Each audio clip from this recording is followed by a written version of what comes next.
is August 16th, 2025 on a Saturday. Happy Saturday, everybody. Welcome to Cozy Corner TV. I am your host, Kieran Smith, call me Q. Welcome back to the daily live stream. Okay, so my bad about yesterday, guys. Yeah, it's crazy, man. It looks like I had to take some antibiotics on top of some painkillers. So yeah, it was kind of crazy because I usually don't get sick. I don't have to take medicine for anything. So I told my wife this, like earlier in the day. I was like, this is probably gonna knock me on my behind by the time it's about 7 o'clock. And I was right. That's exactly what it did. So my bad about you guys. Please show me some grace. I know I'm usually on here every single day except Sunday. So I'm gonna bring you guys a second live stream today, possibly a third if we get to later on in the night, if I could do it, because after this I actually want to show you guys some of what President Trump and Vladimir Putin talked about since they met yesterday in Alaska. So you can't really find the whole entire thing here, not even on the White House website, but I'm gonna see if I can find the longest one I can find and show you guys. So we're gonna jump into the live stream. The first clip today we're gonna look at, guys, make sure you're good before you take the news in, because you know it can trigger you. So the first clip we're gonna jump into is shout out to Fox Business Clip Forbes. The more people learn about Mamdani, the more they'll turn away from him. So Kevin O'Leary's gonna chime in on this, and we're gonna take a look at what he has to say. We'll switch gears and go over to Bakari Sellers. Mamdani and Obama, the unexpected alliance shaping New York's future. So New York City's future, which is crazy. I said Mamdani and Obama. So apparently they've spoken on the phone numerous amounts of times. Now, are we shocked by this? We're not. I'm just like, oh, this is going to be ugly. This is going to be an ugly combination. Then we'll switch gears and we'll jump over to Representative Jeffries. That's Hakeem Jeffries, Minority House Speaker. This interview got heated. So we'll take a look at Hakeem Jeffries' interview, and then we will switch over to TYT Sports. Shout out to them. Reality hits Ice Cube like a truck as ICE terror campaign intensifies. So you got Ice Cube talking a little bit about, some of the deportations, the ICE raids that he's seeing, and just how he thinks the way everything is being gone about is a little bit disrespectful. So we're going to see Ice Cube, what he had to say about it. He chimed in on it. Then we're going to finish up the live stream with Anthony Bryan Logan. Shout out to ABL.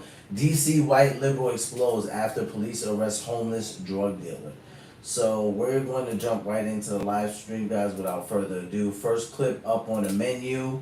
Fox Business Clips Forbes. The more people learn about Mamdani, that's Zohran Mamdani, so far looking like will be mayor of New York.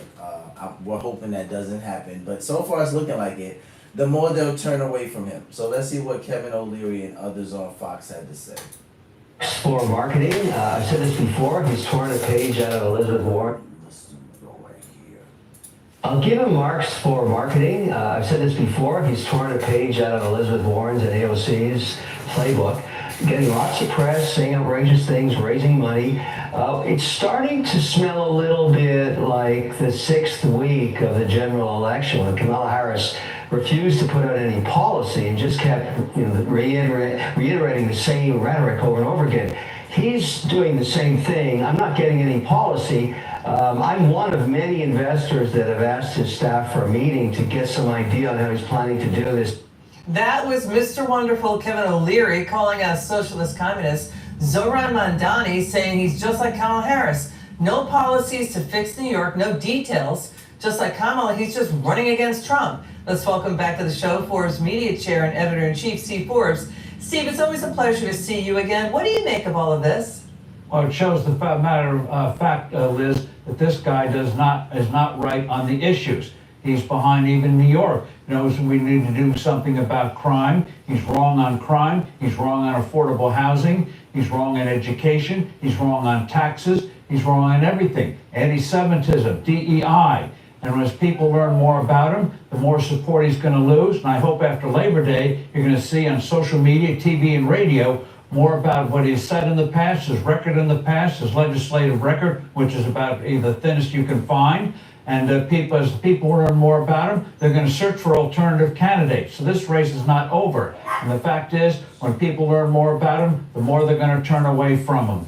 Steve, let's talk about that, because like Bernie Sanders and AOC, socialist communist Mamdani, he's below average, way below average in getting his own New York State laws passed. He only got 3 of his own bills passed in the 5 years he's been in office. That's just a quarter of the average of 12 for state lawmakers. His free bus fare pilot program failed in 2023. He got things like 40,000 state workers to work from home.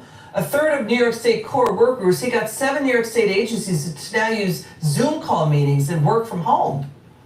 Well, he introduced over 20 bills when he was in the legislature, and only 3 passed, and those were very insignificant bills. So this guy's a talker, a loudmouth, a good demagogue. I'm being very blunt here. But when you look for the substance, as they used to say, where's the beat? Or as they say in Texas, where more people are moving thanks to people like him in New York. In Texas, they say he's all hat, no cattle. What do you make of him? The accusation is, we're going to make up a new term here. He's a Cadillac communist. He's a Cartier communist. You know, Andrew Cuomo says, if you care about housing, Wow, get out of Cartier here, move out of your communist. That's rent-controlled crazy. housing. His family's net worth is $10 million. Astrid, shout out to and you. he's, What's up? You know, basically Hit that living like as an button for me. elitist Thanks for stopping communist. by. Well, Hit that that's subscribe typical of the button, far left. They Astrid. live well. They say they want everyone else to live well, but most people get poorer under that kind of communism, socialism, and they do very nicely, thank you very much. So he's typical of the mold of the far left. And that's why, again, the more people learn about him, the more they're going to turn away from him. And New York City will actually be saved from a disaster like has befallen Chicago and some of our other sad cities. Yeah, socialist communist just makes those communist officials richer. Final word, Steve. Well, that's why in the real world, free enterprise works. When people are free, they create wealth. All right. Mamdani and others destroy wealth, period. Best C4s, we love you. Thank you so much for being with us.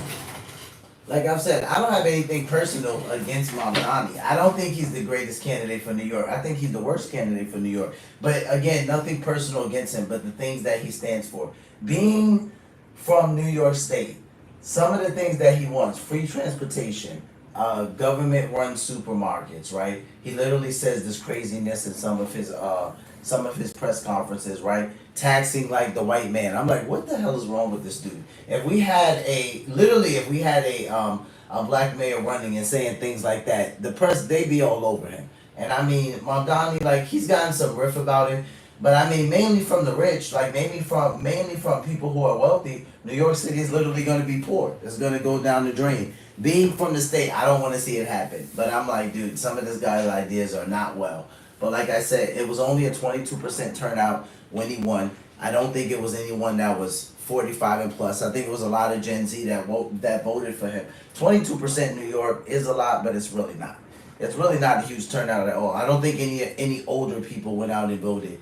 So we have until November, so we'll see what happens. But right now, it does actually look like he's gonna win, and I'm like, dude, this is gonna be ridiculous. New York is gonna be in bad shape if this happens. And nothing personal against the guy. I just don't think he's the right candidate at this time. All right, guys. So we're gonna switch gears and go over to Bakari Sellers. Shout out to him.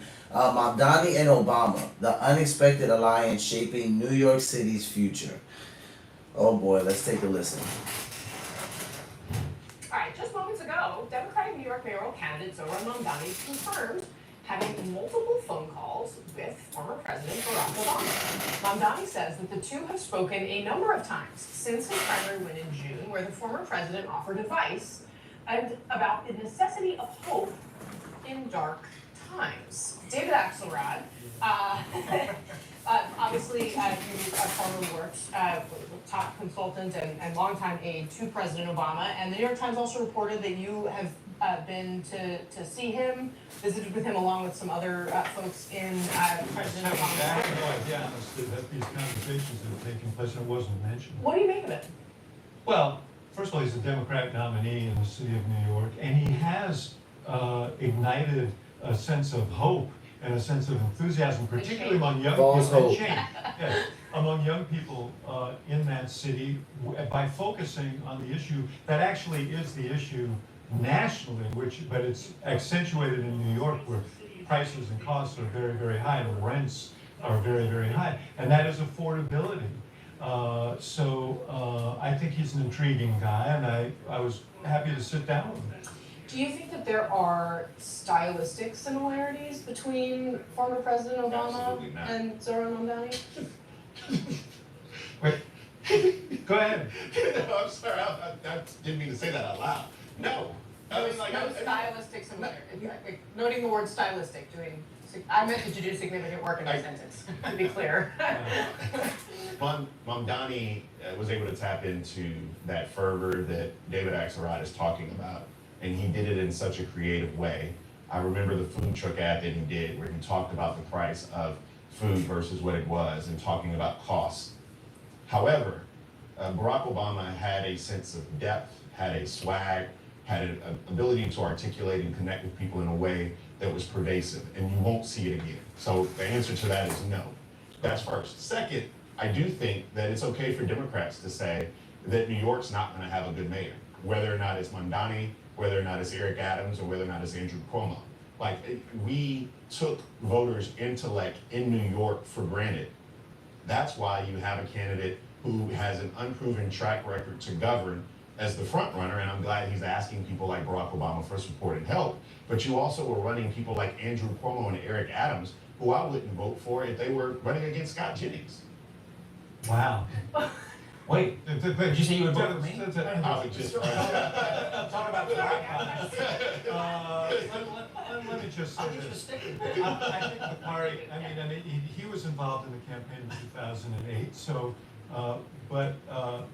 your memory is just a little bit faulty in that the main principal objection, that main argument that was being made against Barack Obama was that he was young and untested, that he had never run anything, that he was, he didn't have the requisite experience to do. And you know what people said? They said, the same old isn't what we want.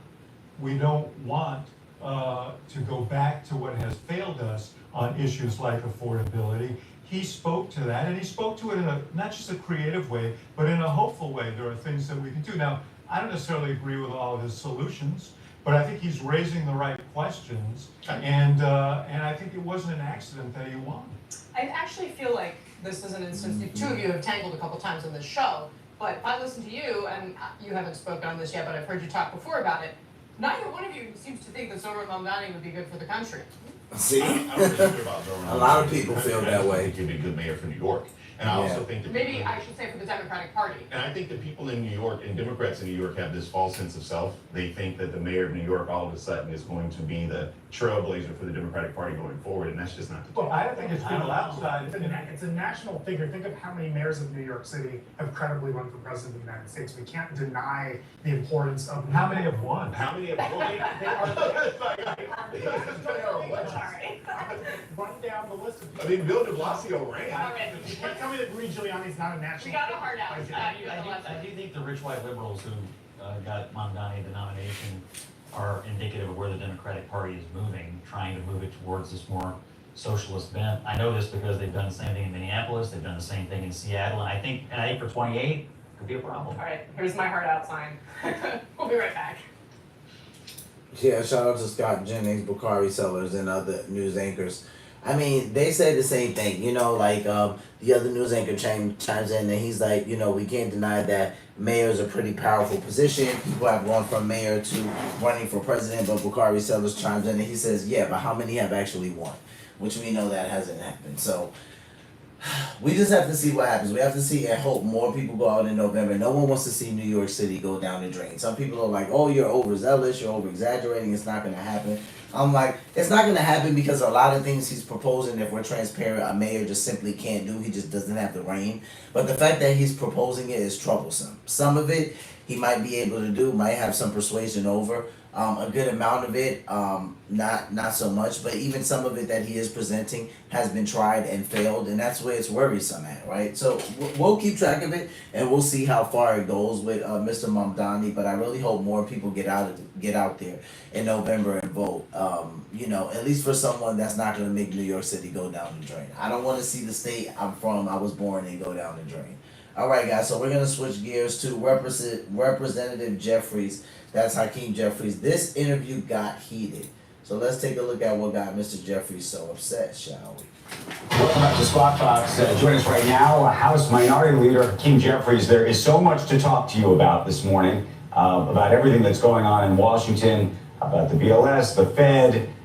We could talk about NVIDIA, Democratic Party, but I want to start with this. And by the way, mea culpa on me too. But I'm curious where you land. For the last several months, the Democratic Party, for the most part, has been publicly suggesting that because of these tariffs, that the economy was going to falter, that there was going to be a massive recession. And for whatever reason, that has not happened. I'm curious why you think that hasn't happened and whether you think it was a mistake to be as critical as you have been. Well, good morning. Great to be with you. Donald Trump promised on day one that costs were going to go down. Costs haven't gone down. They've gone up. What we have seen, in fact, is job creation go down almost to record low levels. And so there is reason to believe that the economy is not moving in the right direction. The erratic tariff policies have created a great deal of uncertainty in the business environment. And uncertainty, of course, doesn't allow for the type of explosive economic growth that we would all like to see here in the United States of America. I think there's no real basis to conclude that Donald Trump has been successful, particularly as it relates to the core issue of driving down the high cost of living in the United States of America, which is too high, which was his fundamental promise to the American people. Costs aren't going down, they're going up. But are you surprised? I mean, just asking, just as a person, are you surprised that the tariffs haven't had a bigger impact on prices, for example? I think it remains to be seen where this is headed. I'm deeply concerned that the tariffs are going to exacerbate the inflationary challenges that we already have in the United States of America, the affordability issues that we have in the United States of America, particularly as it relates to consumer goods and consumer goods that are going to be important to the American people as folks prepare to send their children back to school. Mr. Speaker, I don't know about deflation and costs coming down. All I can tell you is that the inflation rate itself was 2.7% in the most recent read year over year versus it got to a high of 9% under Biden. Stocks are at record highs. Unemployment is 4.2%. That's full employment. The GDP was 3%. The border is actually secure. We've got trade deals with EU, Japan, many more in the works, and trillions of dollars of foreign investment coming here. Iran's nuclear ambitions have been set back indefinitely. And I just wrote down a few things. So I just have to ask you, where is the calamity that you're talking about? And it almost seems like for Democrats, socialism is the answer to these problems, or I don't know, what, an end of democracy or something? We just don't get it. Well, actually, I'll tell you what we stand for, Joe, is pretty clear. As Democrats, we believe in a strong floor and no ceiling. In America, you work hard, you play by the rules, you should be able to live the good life. And there should be no ceiling on your success, on your capacity to do anything in the United States of America. That's the great promise of this country. At the same period of time, there should be a strong floor. Today is the 90th anniversary of Social Security. It was born 90 years ago today. What we've seen from this administration is an attack on Social Security, an attack on Medicare, an attack on the Affordable Care Act, ripping Medicaid away from millions of Americans. That actually is the type of strong floor that we should also have in this country. You pass one big ugly bill that's now law on a partisan basis that represents the largest attack on healthcare in American history. Hospitals will close, nursing homes will shut down, community-based health clinics will be unable to operate.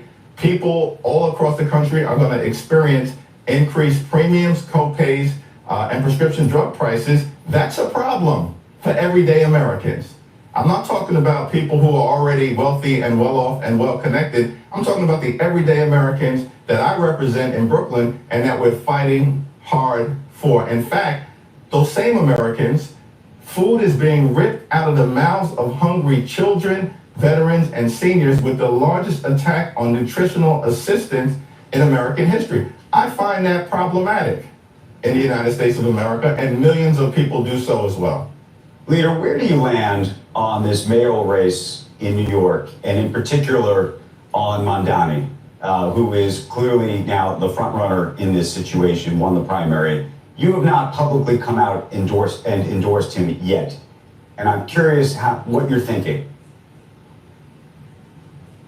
Well, he ran a strong race in the primary, obviously, relentlessly focused on affordability, which is a big problem, of course, here in New York City, along with every other part of the United States of America. And he outworked the opposition, he outmessaged the opposition, and outorganized the opposition. But now during the general election, of course, he's going to have to demonstrate to a broader electorate, including in many of the neighborhoods that I represent in Brooklyn, that his ideas can actually be put into reality. And that's, the conversation that he's having with me and having with people who are community leaders and residents in the 8th Congressional District I serve. And that sounds like you're not convinced then yet. He's never been. No, well, we had one initial conversation. It was a constructive and candid conversation. It was centered around the community. And in that conversation, he indicated he'd like my help in putting together additional meetings with members of the congressional delegation, as well as leaders in many of the communities that I represent in neighborhoods like East New York and Brownsville, Canarsie, some of the more lower income working class neighborhoods that I may serve. I agreed to do that. That meeting is being put into motion right now. How do you think about him relative to Cuomo? And how do you think about the message of socialism or being a socialist and what that may portend for the Democratic Party? Well, I think, as I indicated, listen, my view about what we as Democrats stand for, what we're fighting for, we need to lower the high cost of living in the United States of America. We need to fix our broken healthcare system, and we need to clean up corruption in Washington, D.C., so we actually have a government that works for the American people, for everyday Americans, for hardworking American taxpayers, as opposed to working for the privileged few. That's what that one big ugly bill was about. Cut healthcare, devastate nutritional assistance, reward Republican billionaire donors with massive tax breaks. That's not us as Democrats. Here in this country, work hard, play by the rules. You should be able to afford to live the good life. Good paying job, good housing, good health care, good education for your children, and a good retirement, which, by the way, means protect Social Security and Medicare because they are earned benefits, not entitlement programs. Don't try to devastate them. I understand that. I'm just curious curious where you land on things like, freezing rent, free buses, giving away, Answer the question, Hakeem. free food at supermarkets and the like, and what you just think of that idea and what it represents. Answer it, Hakeem, the right way. Listen, Zoran's going to have to make the case to the people of New York City, including in the neighborhoods that I represent, that these ideas, which are designed to address affordability in New York City, and that as a top-line effort is important. The cost of living is the number one issue He wants here to be in a the city. socialist. Number one issue across the country is why Donald Trump's poll numbers are in the basement right now. But do you agree with those approaches as a solution? Look, you and I agree. Affordability is this number one issue in New York, is the number one issue in the country. And so he has done a great job of identifying that issue and articulating that issue. The question is how you attack that issue. And what I'm asking you is whether you agree with the solutions that he's offering. Yes or no, Hakeem? Here's what my solution would be, and I've said this directly to him and will continue to say it to policymakers across the city, the state, and the country. We have a situation in New York City and across America where the demand for housing that is affordable greatly exceeds the supply. That's a problem. That imbalance is jamming people up, working class residents, moderate income residents, middle class residents. In New York City, if you're a police officer married to a nurse, you can't even afford to purchase a home in this city. That's problematic. So we have to build our way out of this problem. That's all hands on deck. That's city, that's state, that's federal. That also means a meaningful partnership with the private sector. That has always been my position. That will continue to be my position because it's the right position for the people that I serve. Andrew Cuomo has made the point that Zoran Mamdani lives in a rent-controlled apartment, even though he is not considered "quote unquote" poor. and that Andrew Cuomo would actually try to create a law in the state that would prevent people like Mamdani from living in a rent-controlled apartment. Do you think that he should live in a rent-controlled apartment? Well, listen, that's an issue for state legislators and state government to work out. Oh, no, but it's a fascinating issue about affordability in this city, and whether there are folks who are living in rent-controlled apartments all across this city that effectively should be going towards poor people who need that affordability. It's a legitimate issue that has been raised, and the Mamdani campaign is going to have to address it. Talking about issues that folks are going to have to address, what do you think of the president's decision to replace the BLS director in terms of this new person who's just been put into this role? I think it's a disgrace, but it's part of a consistent pattern that the Trump administration has attacked the free enterprise system here in the United States of America. The Trump administration has unleashed the largest pay-to-play scheme in modern American history, and everybody in corporate America knows it. Everyone in Washington, D.C. knows it. Is that not an attack on a free market-based economy here in the United States of America? Seems to me that it actually is. That's problematic. Right, but here's the thing, you're talking about Reserve, free market. This is why I wanted to go there, because there's sort of you're talking about a free market on one side and being an advocate for a free market on one side, but at the same time, we just had a whole conversation about an individual who's running for mayor in New York City who is genuinely titling themselves a socialist. And you're saying that you might actually support them. And so I'm trying to understand the distinction here. No. I'm trying to understand why you would spend a significant amount of time asking me about the Democratic nominee who's not even the mayor, and it's not a legitimate point to raise about a president who is regularly attacking the free market economy, bullying corporations, bullying universities, bullying law firms. He just recently called upon the CEO of Goldman Sachs to fire their chief economist. That's not problematic. He's the leader of the free world, the president of the United States of America. He's in office right now, and he's attacking the market-based economy. Now, I said that I support. I don't disagree with you at all. And I don't love those attacks, but I will say, just in fairness, and I wonder whether you think that they're the same or they're not the same. There have been people that have criticized Elizabeth Warren for years for individually attacking and going after and naming specific CEOs in America, specific companies in America, over again and over again. President Biden famously didn't invite Elon Musk to the White House, probably caused him to actually support this president originally. And so the question is whether those are the same or they're different. It's interesting that we're talking about Joe Biden, no longer the president, Elizabeth Warren, who's a senator, as opposed to Donald Trump, the president of the United States of America. His administration, as well as complete control of government in Washington, D.C., the House and the Senate. That's the problem that we are confronting right now. And our challenge is to actually make sure that we are addressing the issues of significance to the American people. And the number one issue is the high cost of living that they failed to address. Final question. I think there are a lot of Republicans who actually agree that there are certain things this president does that they don't like, but they're unwilling to stand up and raise their hand and say something about it. Why do you think that is? I mean, we're dealing with a cult-like situation, unfortunately, in Washington, D.C. And we as Democrats will repeatedly make the point, look, we are a separate and co-equal branch of government. We don't work for Donald Trump. We don't work for Elon Musk. We don't work for J.D. Vance. We work for the American people. And unfortunately, far too many of my Republican colleagues have not taken that approach. They are actively doing damage to the people they represent, including the largest attack on Medicaid in American history. And they're going to pay a price for that at the polls in November of next year. Leader, I want to thank you for joining us. Always great to talk to you.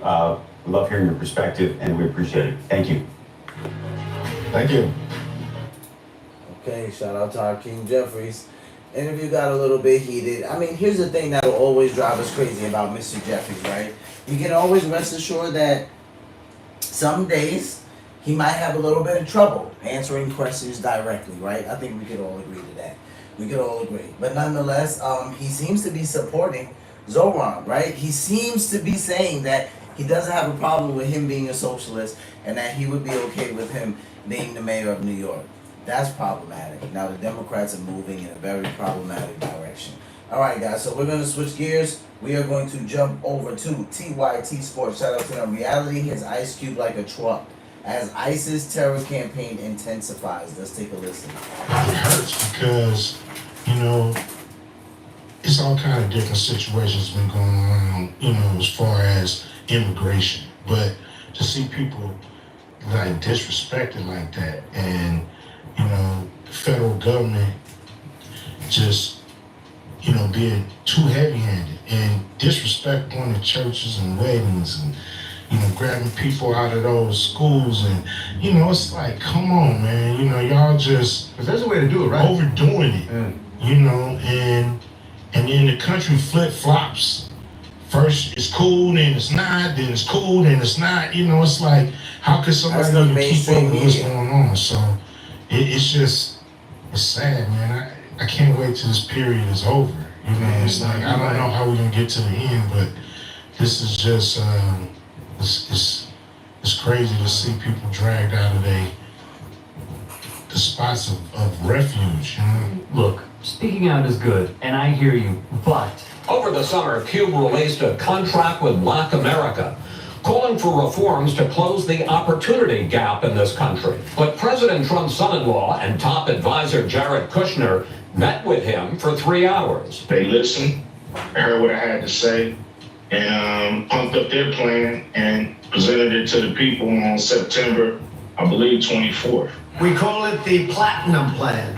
2 weeks ago, Cube praised the president's platinum plan. this man worked directly with Donald Trump and his administration and appeared warm to their efforts to retake the White House since 2020. Rapper and actor Ice Cube is facing backlash after one of Trump's senior facts. advisors revealed he is working with the administration. Now, Ice Cube tried to clear the air, saying he reached out to both candidates about his plans for Black America and the Trump campaign, which is the first to respond. The Trump campaign came to me and asked me to explain to them some of the contract with Black America. That's what I did. I'm not playing no more of these games, these political games. We're not part of a team. We have very broad problems. Ice Cube, in my interview with him, he said that, you know, Trump was committed to $500 billion in their so-called platinum plan. The reality is that I said to Ice Cube, look, what they committed to, there's no commitment. There's nothing substantive behind it. The question is, can you trust the folks who are doing it? Let's just be real. The Trump folks, all they wanted was Ice Cube's stamp of approval of saying he actually contributed to their platinum plan. They wanted the PR hit. They got the PR hit, and that's what they wanted. Roland Martin, by the way, was right here. There has been a busy 24 hours for Ice Cube since Republicans supporting Trump sent this tweet out yesterday. This went out from Deontay Johnson. So Ice Cube has officially given the Trump campaign permission to reveal that he has been helping us develop President Trump's groundbreaking Black Trump platform, the Platinum Plan. Katrina Pearson, he also had this here. Shout out to Ice Cube for his willingness to step up and work with Donald Trump administration to help develop the Platinum Plan. But with your contract, it lists these 13 different points here. And again, in their plan, what do you see in the Platinum Plan they released that mentions that mirrors anything that's in yours?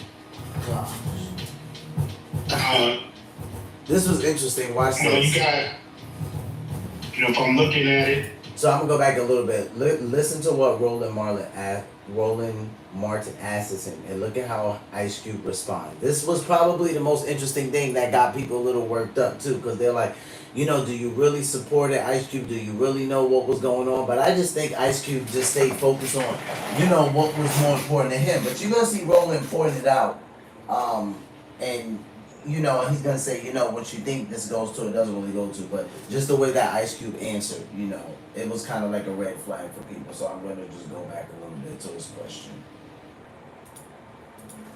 Develop the platinum plan. But with your contract, it lists these 13 different points here.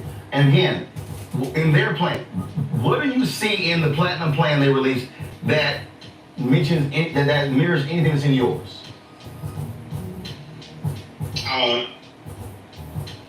You got, if I'm looking at it, agreeing to direct VC money to black investment companies up to $40 billion.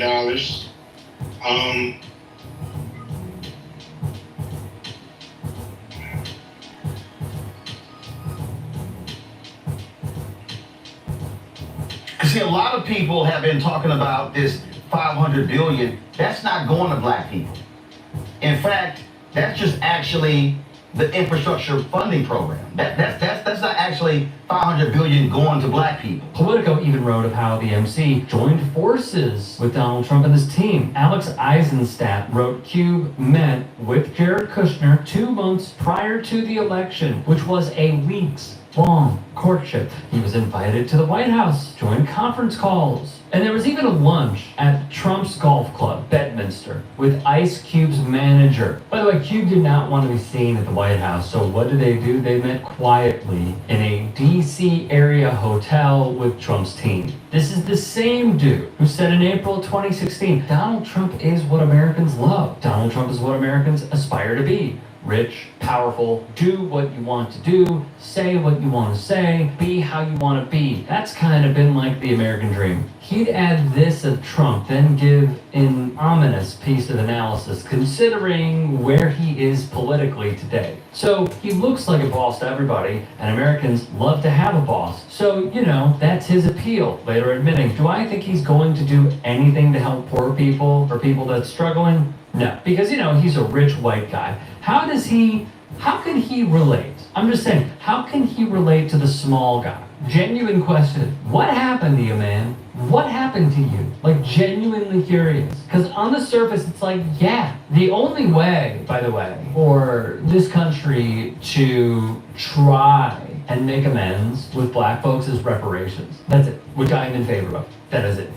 But it seems like in that Rolling Norman interview, he did not even fully comprehend what was in the contract.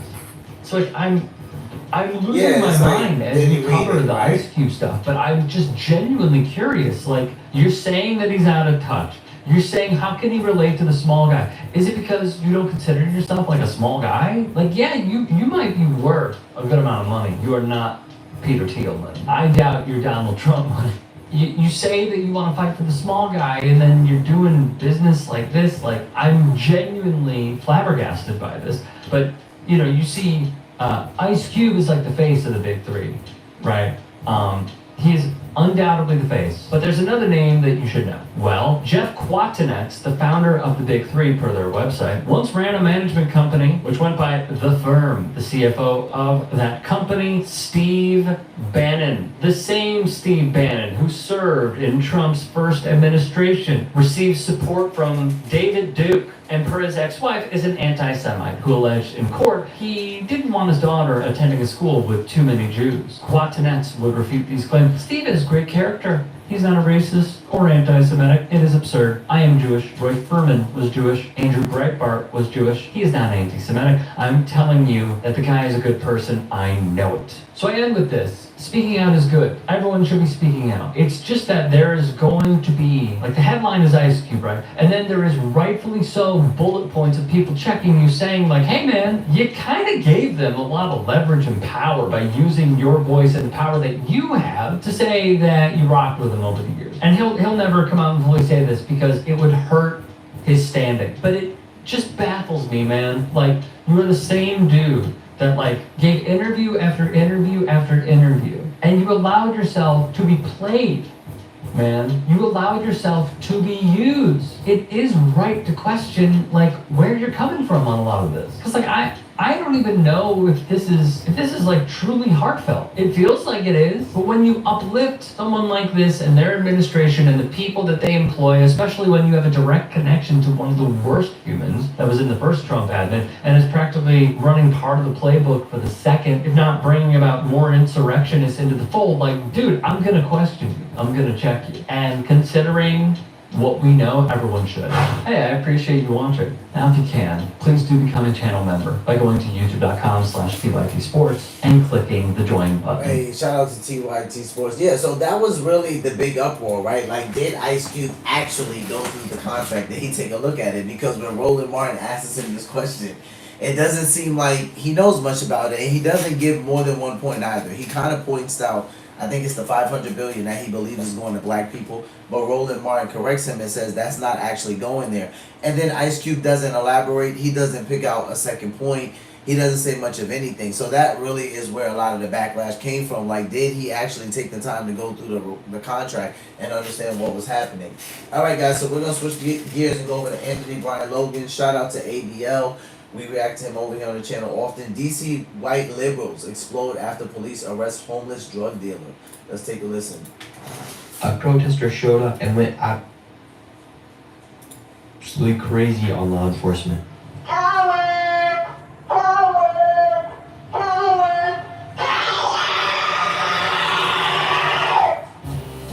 Okay. How's everybody doing? My name is Anthony Brian Logan, and today we're going to talk a little bit more about the Washington, D.C. beautification effort. I played a few videos in the previous video from black residents talking about how much they love it. The sun is shining, the birds are chirping, the weed smoke, everything is all good in the southeast part on Capitol Hill. I'm loving life since Trump came in and got the criminality up out of the streets. They love it. However, there are some, including your awfuls, and if you don't know what that means affluent, white, female, urban liberals and their counterparts. They don't like what's happening. They see getting drugs and guns off the street as somehow an attack on black people, which makes no sense, especially when black people are going to be the chief victims of gun crime in Washington, D.C. Now, before I go any further, let's get to a couple of clips. These are both going to be from Nick Shirley, one of the best guys on the internet. Y'all, please follow him on all those platforms. But we're going to watch the initial incident first of the drug dealer being arrested. Then we're going to hear from the actual homeless themselves to see what they think, which is not going to be the same thing as the so-called protester, the awful. But without further ado, let's go ahead and roll it. Looks like right here they're arresting a homeless man. What's going on right here? This man is being arrested. For what do you do? What do you do? We're hearing that he was distributing narcotics. Downplaying it, and guys like that I hate, but I digress. Okay, so they're getting a drug deal off the street. I don't know. They're arresting this guy right here. That guy just said he was arrested for narcotics, so he's either a homeless man or a drug dealer here on the street. There you have in the bag whatever he was selling.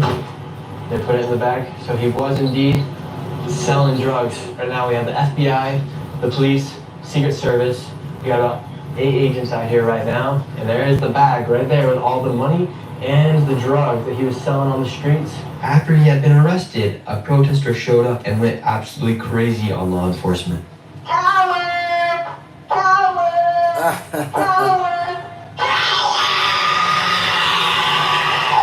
Okay. Stay away from homeless people! You massive crowd! Get the fuck out! Nobody wants you! She's screaming in the megaphone. Nobody I wants don't know if she knows that they just arrested a drug dealer after she was in Washington, D.C. Wow, you know Okay.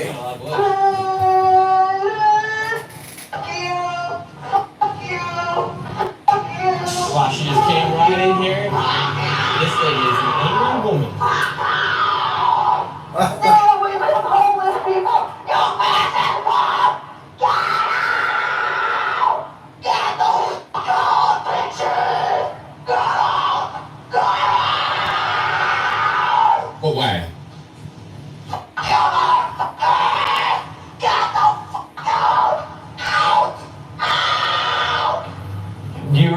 they did arrest a drug dealer. Oh my God. Okay, now before we get to the next video, you're seeing She's probably texts and gonna stuff defend him right in out some here. way. Okay, so people are probably trying to sleep.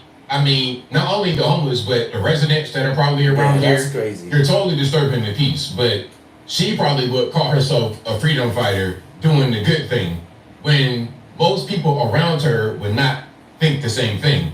Now, let's hear from the actual homeless themselves, who are right there while this lady is screaming, screeching into the megaphone.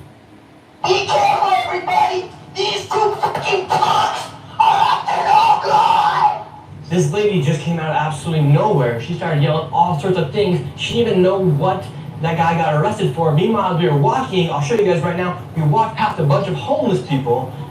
They weren't arresting just the homeless people. They could have came by and taken the homeless people off like the news has been saying, but no, they arrested the guy that was selling the drugs to the homeless people. That's why I love Nick so much, because he's going to go out there and tell you the truth and show you exactly what's going on. You see, the media would just show a so-called protester. They would show whatever they want to show rather than the full picture. Give me everything. The good, the bad, the ugly. They came by and tried to take you guys off the streets? They've been respectful. Well, that's good to hear, because they just took off the drug dealer from the streets. That's all they want. All they want is the drug dealers off the street and the people to die. That's all they want. They don't want. They're not trying to fuck with the homeless. They want the drug dealers and the guns off the street. Yeah. You can't tell everybody that. They only want the guns and the drugs. They already found it out. They came to jump out the same way. All they want is the guns and the drugs off the street. See, So what did the another law enforcement logo. say to you guys? They don't hate came here, she was yelling It's all just this people who don't Meanwhile, live we just there. saw them arrest a drug dealer, and she's yelling at, saying they're taking away the homeless people. They didn't say anything. They walked by respectfully. They didn't give anybody any issues. I don't have a problem with law enforcement. Should people be angry that they just took a drug dealer off the street? No, we shouldn't be. I'm happy that DC is being cleaned up. And I'm not going to blame it on racism or anything. Yeah, no kidding. Did that lady wake you up? Of course, it's a disturbance because she was provoking on purpose. And, you know, you always got people out here, they say they're for a cause, but, I mean, it's almost 11 o'clock at night. It's very peaceful. The police don't have sirens going or anything else, and they were just decently speaking with people, but there's always people that will try to cause a problem deliberately. Well, we hope you have a great rest of your night and fall asleep well. I hope so too. I hope she doesn't come back on that blowhorn. Really? She's a little angry, right? Very angry. So again, Yeah, she's this is past Nick Shirley. angry. Shout out to Nick Shirley. Borderline possessed. Really good content. You guys, please subscribe to him. But that right there is the reality of what's happening in a place like DC. In that same type of situation where you got the awful in the megaphone doing the metal screen, okay, but you trying to be Ozzy Osbourne, like I don't know what's going on. You doing all of that while people that you claim to be helping are on the ground sleeping. You disturbing their peace, screaming in their ear. You're not doing anything to help them. The police are targeting the drugs and the guns, the things that make the homeless person's life more dangerous. Okay, you got them out there just trying to find a way to be able to sustain themselves to the next day, and you got the criminal element mixed in. The drug addicts, the drug addicts, the drug sellers, the young guys that's just completely wild and brainless. You got all of that going on, making their lives much more difficult. Everyone, all the law-abiding people, even the homeless, want DC to be safe. If you don't want DC to be safe, then I gotta ask the question, why? Are you profiting from this? There's quite a few non-governmental organizations, also known as NGOs, that profit quite a bit off homelessness. Maybe you don't like President Trump, so even if Trump turned water into wine, it doesn't matter how much good a person does, whether it's Trump, whether it's you, whether it's me. If people are dedicated to the idea of this person or of you or me being bad, they're going to hate them regardless of what they do, which is crazy. Listen, as I close, I want to say this. Shout out to President Trump for cleaning DC up. I wish this thing could be done all over the USA. I hope other cities take note of what's happening, okay? We don't see it as racist or hateful or anything else for you to get the criminal element out of the streets. Regular, everyday people, whether they be black, white, Puerto Rican, Candy Stripe, do not want to deal with criminality, period. Exactly. But I think I'll leave that right there for now. And what say you? Shout out to ABL. What say you? Shout out to Anthony Brian Logan. Yeah, I agree with him. Nobody is arguing against the criminal aspect. I think it's ridiculous. Some people that lady yelling through the street like that at 11 o'clock at night, and she's not yelling like she's angry. She literally sounds demonic possessed. Like, I'm like, what is happening? It's ridiculous. It's the nation's capital. It's the nation's capital, and the president has every right to do this. And, people are like, oh, this is gonna be like this for a year, 6 months. He's taking everything over. It's like, dude, he can do it for 30 days. Anything past that, I believe Congress has to step in and extend it. So we should just calm down and just let it play out. All right, guys. So until next time, I will see you guys next time. Today is Saturday, so it is the last day that we live stream. We don't live stream on Sunday. We'll be back on Monday, but I plan on bringing you guys another live stream in a little bit. So until then, take care of yourselves, take care of one another, love yourselves, love one another, be peaceful. Peace.